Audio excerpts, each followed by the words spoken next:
In the annals of galactic warfare, few ships encapsulate the sheer audacity and ambition of the Confederacy of Independent Systems, like the Providence Class dreadnought. Designed as a supreme weapon of war, this vessel didn't merely transport troops or fire upon enemies, it commanded entire battlefronts. The Providence Class was an imposing fusion of firepower, technological sophistication, and architectural defiance. Its sleek, predatory design served as both a fortress and a message, a proclamation of the Separatists' bold intent to fracture the very foundations of the Galactic Republic.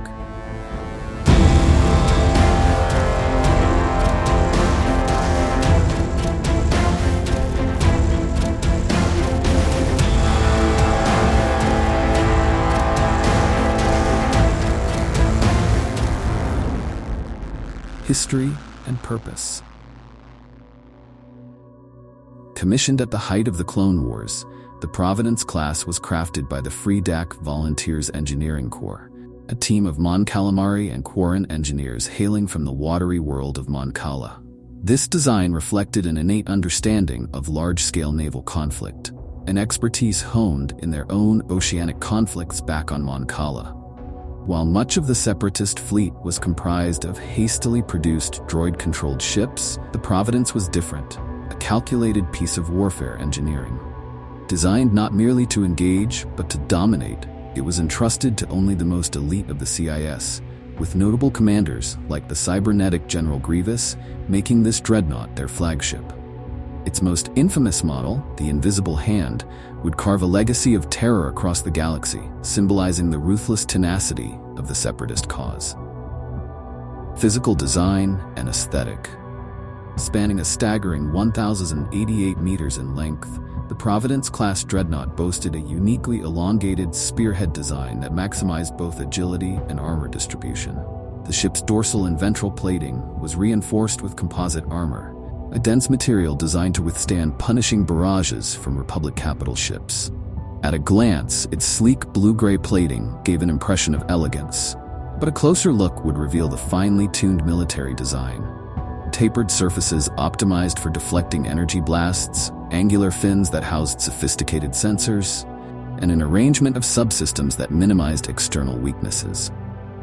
Its forward prow was particularly notable, narrowing to a razor-sharp edge that seemed almost alive, engineered to provide a low-profile target in head-on combat. The color scheme, a muted palette of steel blue and gunmetal, served a dual purpose. It provided basic camouflage against the black void of space and imparted an aura of quiet menace. Armament Suite, a symphony of firepower. The Providence class was a dreadnought in the truest sense, equipped with an intimidating array of armaments that allowed it to engage multiple targets simultaneously. Its offensive capability began with its 12-quad turbo-laser cannons, arranged in optimized firing arcs along its lateral and dorsal surfaces. Each cannon, a monumental structure in its own right, could unleash volleys of high-energy plasma bolts that could rip through most Republic armor with ease.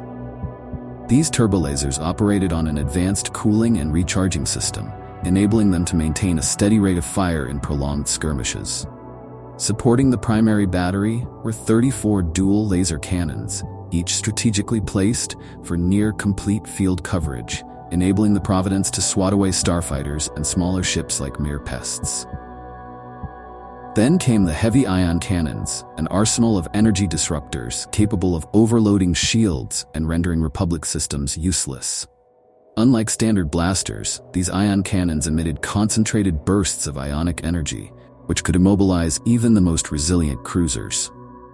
Finally, the ship was outfitted with a suite of 20 proton torpedo launchers, designed to unleash devastating payloads that could cripple even the largest capital ships. Each launcher could deliver a spread of torpedoes with precision targeting, ensuring that no weak spot on an enemy vessel would go unexploited. Engines and propulsion, the beating heart.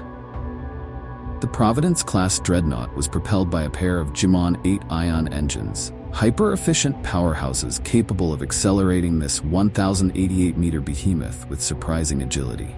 These engines, forged with high-grade components and equipped with magnetic field enhancers, allowed the ship to sustain both pursuit and retreat maneuvers. Unlike other separatist ships that sacrificed speed for firepower, the Providence class balanced both, ensuring it could match Republic cruisers in speed and outmaneuver heavier capital ships. The ship's Class 1.5 hyperdrive, a luxury for most warships, gave it a strategic advantage in hyperspace. Equipped with astrogation arrays that allowed for rapid, complex calculations, the Providence could shift positions, appearing unpredictably on Republic radar. A tactic that allowed separatist commanders to evade blockades or launches from unexpected vectors. Additionally, the Gmon 8 engines were outfitted with auxiliary stabilizers, which dampened inertia shifts, allowing for sharper turns and high-speed evasive maneuvers uncommon for ships of its size.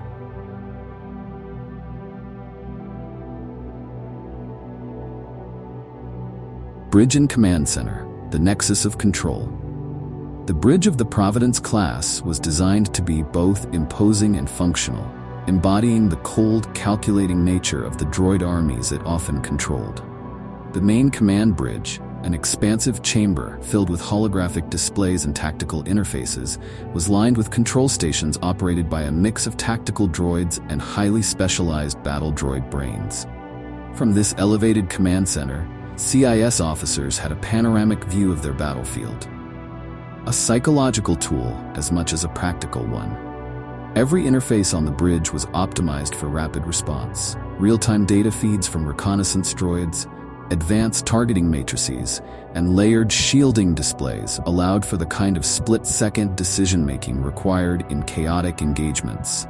Equipped with encrypted communication channels, the Providence could coordinate fleet maneuvers, issue ground assault commands, and manage deployment all from a single control hub. The inclusion of advanced droid brains enabled the ship's systems to calculate firing solutions and adjust shield modulation on the fly, providing separatist commanders with an edge in high-stress environments. Carrier capabilities and invasion force. In addition to its raw firepower, the Providence class was a hybrid carrier, capable of deploying hundreds of droids, battle-ready and programmed for swift action. Its cavernous hangar bays were designed to house both Vulture-class droid starfighters and droid gunships, ensuring it had the capacity to support extended skirmishes and planetary assaults alike. Beneath its primary hangar deck lay rows of maintenance stations, each outfitted with recharging ports and diagnostic arrays that kept the droid starfighters in peak fighting condition. When deployed, the Vulture droids could swarm enemy lines, overwhelming Republic fighters with sheer numbers.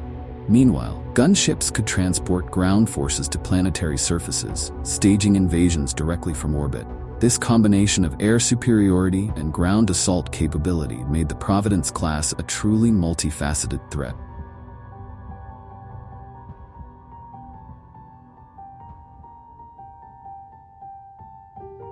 Legacy and Last Stand.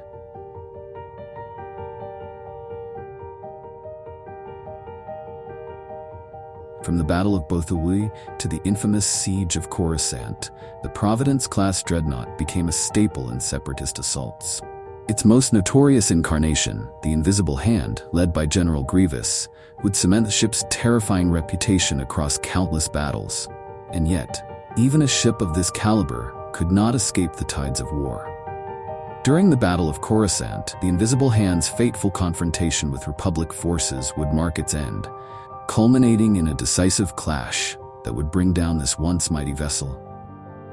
But in its demise, the Providence-class dreadnought left an indelible mark on the galaxy, a relic of a time when rebellion rose with the strength to challenge an empire, forever haunting the memories of those who fought against its shadow.